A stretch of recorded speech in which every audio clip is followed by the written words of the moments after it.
So back in September, I dared to do a TV trash on The Muppets Wizard of Oz, which for my money was the worst Muppets film ever made. And I suggested it was the first full-length Muppet film released directly to television. Yeah, turns out I may not have been correct on that. There was another full-length movie released back in 2002. And guess what? It was a Christmas movie! Now, the Muppets and the holidays coming together was nothing new at this point. After all, we had the Muppet Christmas Carol, one of the franchise's most beloved entries of all. And before that, back in the 80s, we had a Muppet Family Christmas, which combined all three of Jim Henson's most beloved groups of characters for a pretty original and touching story. So maybe this thing will continue the trend of delivering a Muppet holiday movie that we can enjoy. I mean, it was apparently made before Disney had full control of Henson Studios,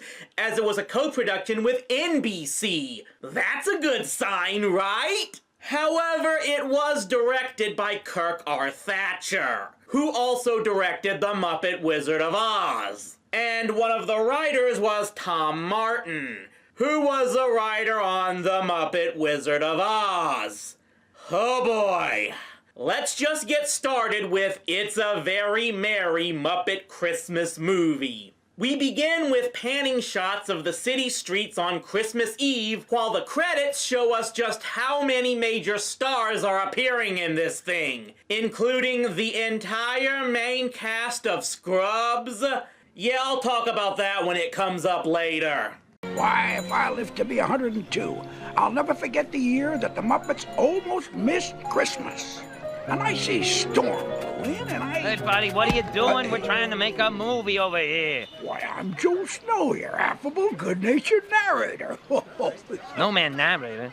We don't have no snowman narrator. Now get out of shot, you Burl Lives wannabe. Was that supposed to be a knock on Gonzo and Rizzo narrating the Muppet Christmas Carol? Please tell me they aren't going to go the edgelord route here. We then cut to the Muppets' big Christmas party at the Muppet Theater, where as Guy Smiley's cousin sings Jingle Bells, we get not one, not two, but three references to the gift of the Magi that ultimately go nowhere, before Kermit finally shows up and, well, Ralph in the Muppet movie said it best. Not often you see a guy that green have the blues that bad. By the way, yes, I have since been informed that Rolf did have a brief appearance at the very end of The Muppet Wizard of Oz when I suggested he didn't appear at all. I maintain my beef with his lack of use in that film because taking one of the characters Jim himself voiced and reducing him to a brief cameo just because people are supposedly scared to replace Jim as his voice is a cowardly move in my view.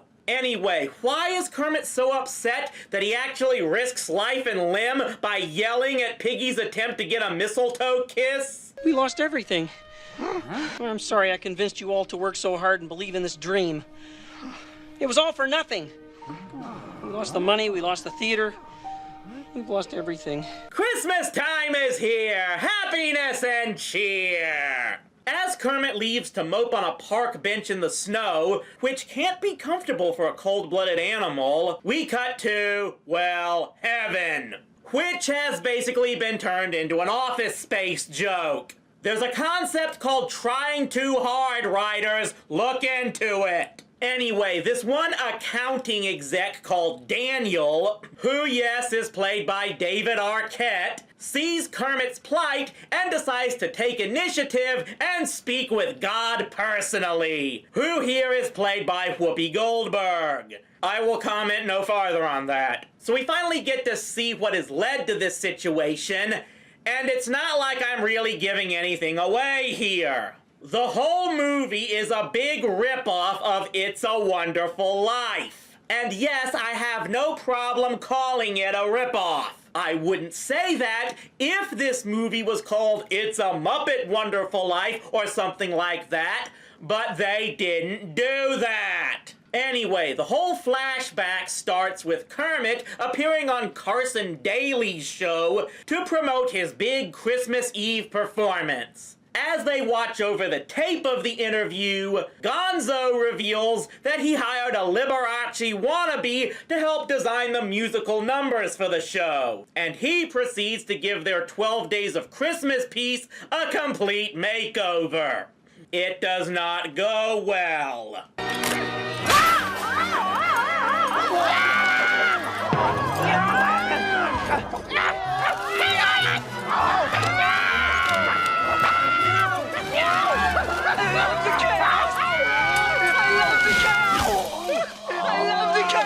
It's almost like giving Gonzo the authority to hire people was a bad idea.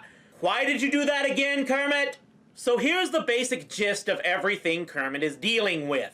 The show is looking to be a weirdo-infused disaster, the production is flat broke, and this heiress to the bank holding the mortgage on the theater, played by Joan Cusack of all people, is demanding payment on the debt the Muppets owe by midnight Christmas Eve, or they foreclose on the theater. It's almost like this story is the beta test of the plot for the 2011 Muppets film. By the way, when did exactly Kermit and the other Muppets gain actual ownership of the theater? Might have been nice to have included some info of how and when they took ownership from Scooter's uncle, especially considering one or two other callbacks to the Muppets' past we'll see later. And already we can see the first major issue with the movie. It just overdoses on the movie star appearances. The earliest Muppet films did have celebrity cameos, but they were just that. Cameo appearances used for a brief laugh and then moving on. Most of the time their characters didn't even have names, and they weren't used to quite this extent.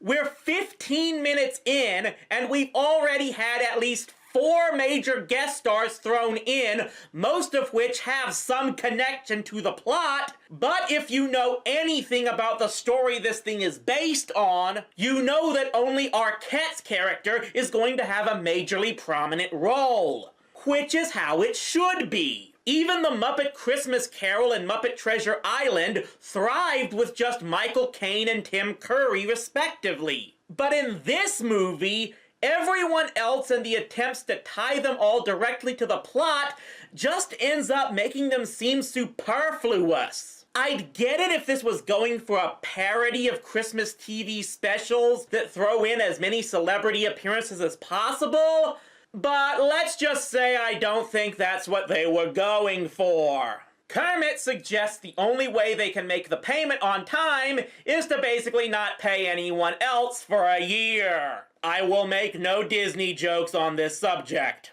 This causes Piggy to pull the whole diva act and walk out on the show in favor of making a cameo on an episode of Scrubs, which she completely blows because of her diva antics, and thus comes back to the Muppets at the very last moment. So that plot element was completely pointless, other than to get the entire Scrubs cast a guest appearance. Did I mention this movie aired on NBC? I guess I didn't have to. The show manages to go on with little hitch, well, for the Muppets at least. But then Pepe returns and reveals the heiress screwed them over and bumped up the payment deadline to 6 p.m. Oh yeah, there was this whole plot detail about Pepe leaving to go to work for the heiress with the not-so-subtle hint that he was serving her in more ways than one. It was completely creepy, and just one more reason to make Pepe the worst Muppet ever. Which makes what they do with him in the end even more like a shameless attempt to try and make the audience like him. Fozzie volunteers for Kermit to make sure the payment gets to the bank on time. Yeah, Fozzie. You can pretty much guess what happens. Of all the bad plot details in this entire movie, this one probably makes the least amount of sense from multiple angles. Kermit knows that Fozzie is a screw-up. So while allowing him to perform the single most important task in the history of the theater does seem like a nice gesture, it doesn't make any sense for what the plot is ultimately trying for. If Kermit had insisted on taking the money himself, thus 1, abandoning the show that it's his job to run, and 2, pretty much telling Fozzie he doesn't trust him in a situation like this, all of that would contribute to Kermit's depression at the end of it all, blaming himself for destroying his trust in his best friend for the sake of his own livelihood, and failing to succeed in that as well. It's also how you can come off looking like someone with actual creativity and not some half-assed hack. Which is what we get here with a bunch of unfunny references that make Fozzie's regular comedy look like Robin Williams by comparison, ultimately leading to him being too late to make the payment. Fozzie, what happened? Please tell me you deposited the money. Oh, Kermit, that...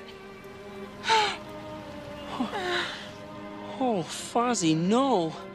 So we finally get to the part you all have been expecting, as Daniel at last meets up with Kermit, and Kermit declares that he wishes he'd never been born, and Daniel grants him his wish, sending him to a world where he never existed. And it starts in a shopping mall owned by the heiress. Okay, wait, what?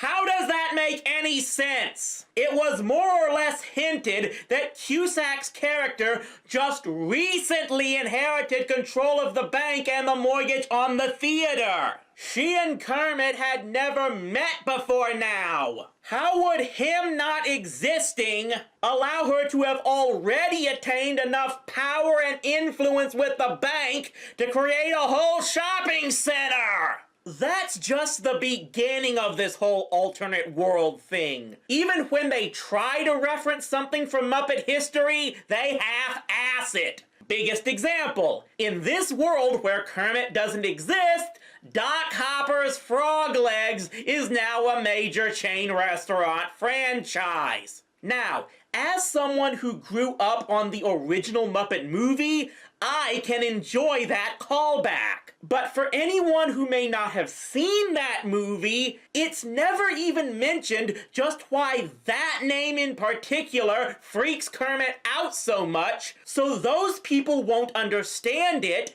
and they aren't being told where to go in order to understand it. To be honest, if they'd had more references to that first movie or the original Muppet show, this third act might have been able to salvage the movie. Maybe go into detail as to how and why each Muppet didn't live out their dreams of becoming stars.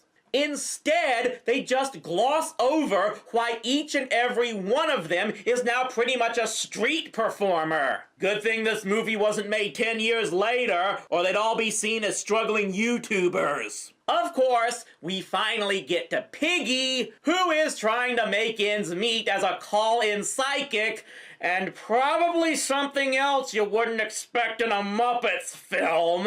And she's a crazy cat lady, because of course she is. You've got more beauty and talent than any supermodel or movie star I know. It's true. I once had dreams of going to Hollywood and becoming a big star. But they were just dreams. Silly dreams. So again, you all know what happens next. Kermit declares he wants to live again and finds himself back in the real timeline, and he runs back to the theater all happy to see everyone, and even makes out with Piggy right in front of everyone.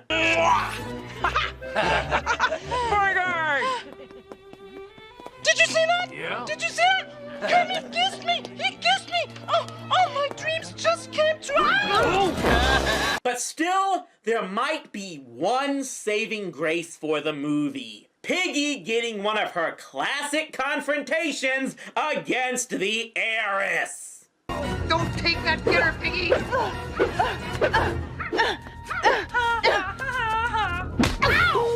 and to her. Yeah, all it does is make me pine for when she took out Nikki Holiday's gang single-handedly. And in the end, the theater gets saved by, Pepe! I took the monies you paid me and filed for a special permit with the city, okay? The Muppet Theater is now an official historical landmark, okay? Historical landmark? Historical landmark? So are we! The theater can never be torn down or changed. And yet it will still be abandoned, run down, and condemned by 2011. It's almost like Jason Segel chose to ignore this thing when he wrote the script for his Muppets movie. What a merry humbug to you there, Grumpy. Absolutely ridiculous. Hey, we're all singing Christmas carols outside, and it's snowing, and it's real pretty. You want to come?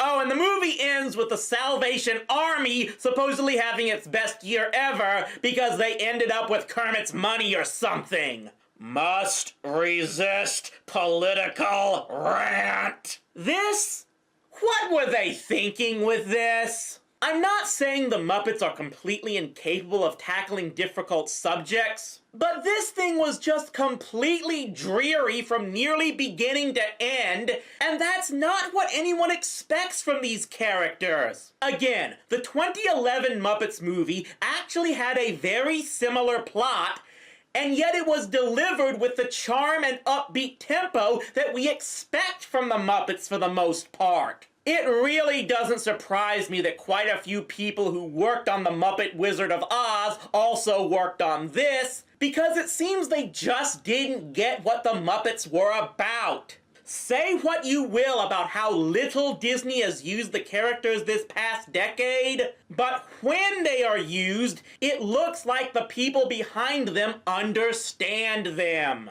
As for the rest of you all, go hunt down a copy of The Muppet Family Christmas or Emmett Otter's Jug Band Christmas and try to have a happy holiday season.